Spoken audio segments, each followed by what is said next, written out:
Good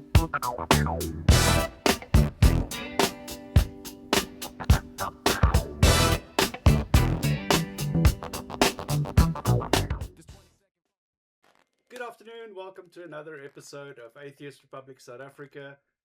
Today I am going to have a bit of fun. I was working on a little series on logical fallacies that we are building for our local group here. And I said to myself, let me see if the AI model can present me with an argument that does not contain a logical fallacy. So, I went through a couple of chats with the AI and then I realized, hey, wait a minute. Here is a large language model that concedes that there is no reasonable logical argument for the existence of God that is both valid and sound at the same time. Because you can construct a logical argument that is valid, in structure. But the soundness, that is the thing where it really runs against the wall. So again, I have to, before we get started with this, for the record, state that this is by no means an objective search or exploration of this. This is merely a chat with two different AI models who came to exactly the same conclusion. Make with that what you will. What I will encourage you to do is to actually, with your knowledge of fallacious reasoning and theistic arguments, go and sit in front of a chatbot and interrogate it.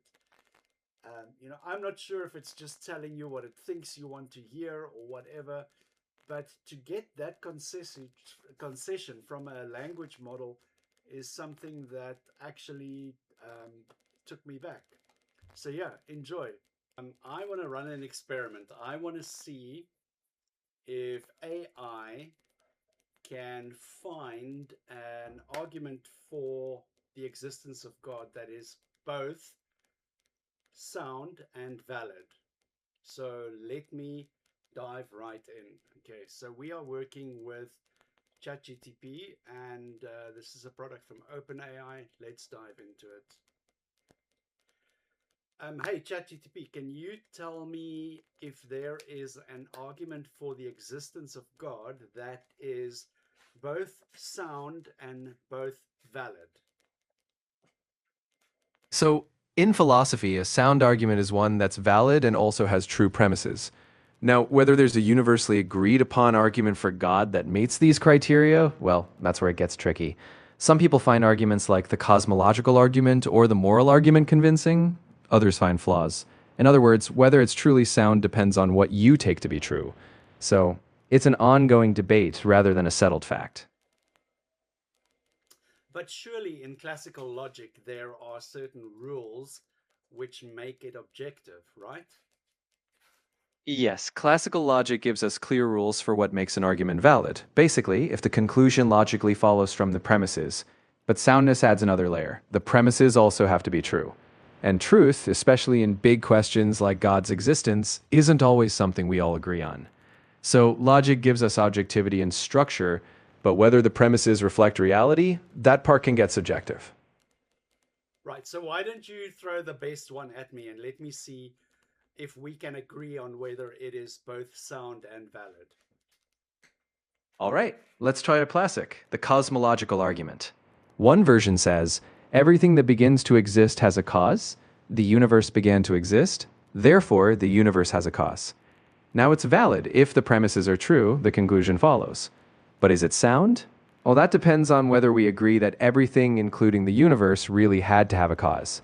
That's where people might debate. Yeah, so that is my first objection as well, is the very first premise is not something that is in evidence. It is speculative at best, and therefore the entire argument is based upon a flawed foundation. I think that's a really fair point. The first premise often relies on intuitions we have about everyday causes, but whether that applies to the whole universe is a big leak. And that's exactly why these arguments are debated. You've got the logical structure, but that foundation, if it's speculative, then we can't call it sound.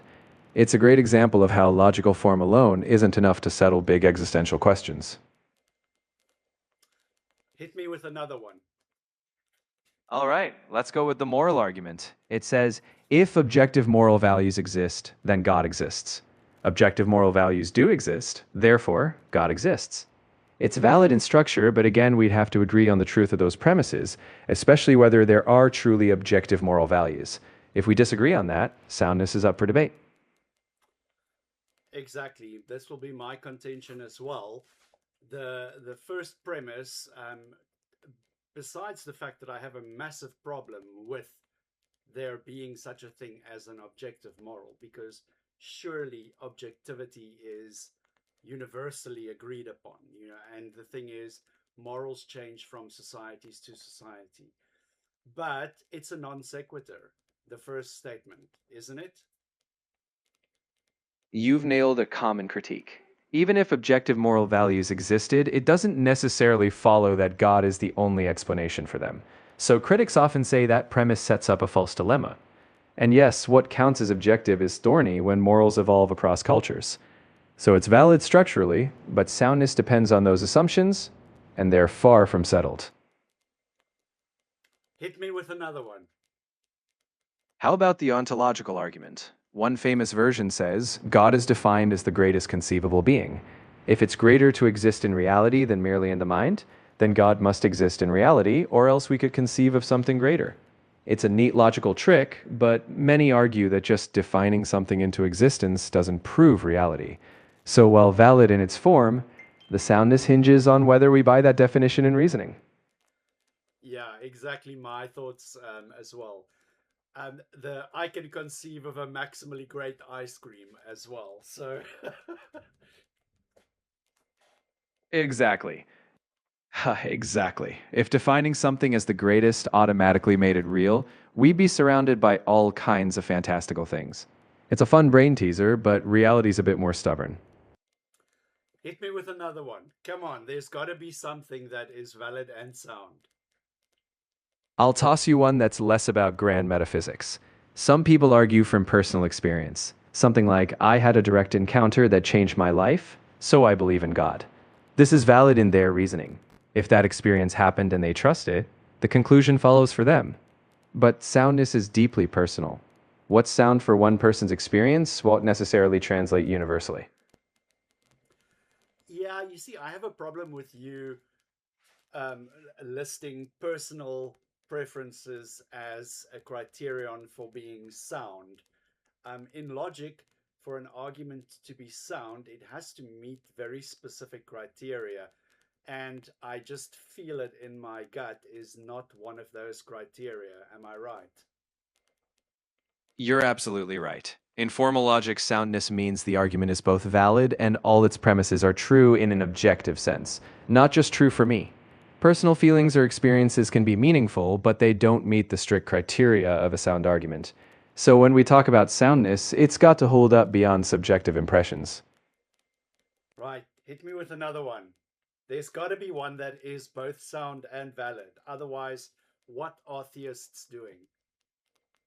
I get where you're coming from. Theists often aren't trying to prove God in the same way we prove a math theorem. They're building a case that makes sense to them, even if it's not logically airtight. Many see faith as a mix of reason, experience, and trust. And because these are deep existential questions, they're often comfortable with a bit of mystery. So while soundness and strict logic might be elusive, the search itself is meaningful to them. I get that. So, is it your opinion that there is not a single argument that is, in the classical sense, both sound and valid? In all honesty, I'd say that's the consensus of the debate. The classical arguments all face points where reasonable people disagree, whether on the truth of a premise or an interpretive leap. In logic, soundness needs solid, agreed upon truths. But life's big questions, like God, often hinge on perspectives and assumptions that aren't universally settled.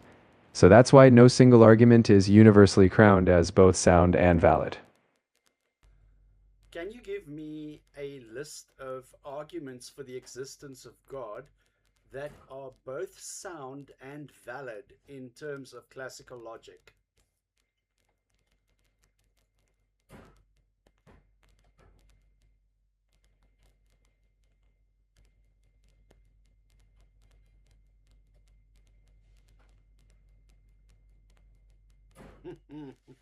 Here we go again with the kalam. We've covered this modal ontological. It's the same maximally great nonsense. And then Leibniz's contingency argument. Anything that exists has an explanation of its existence. If the universe has an explanation for its existence, that existence is God. Okay, I'm not so much interested in the first two. The third one, however, premise 2 is a non sequitur.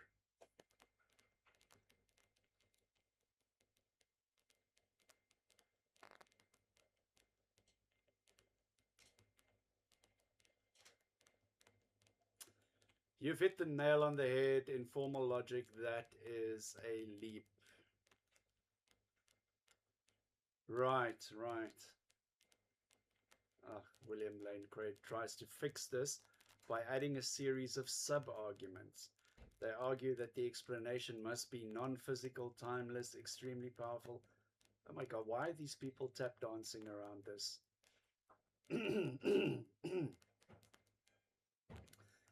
Surely there has to be one that is both valid and sound.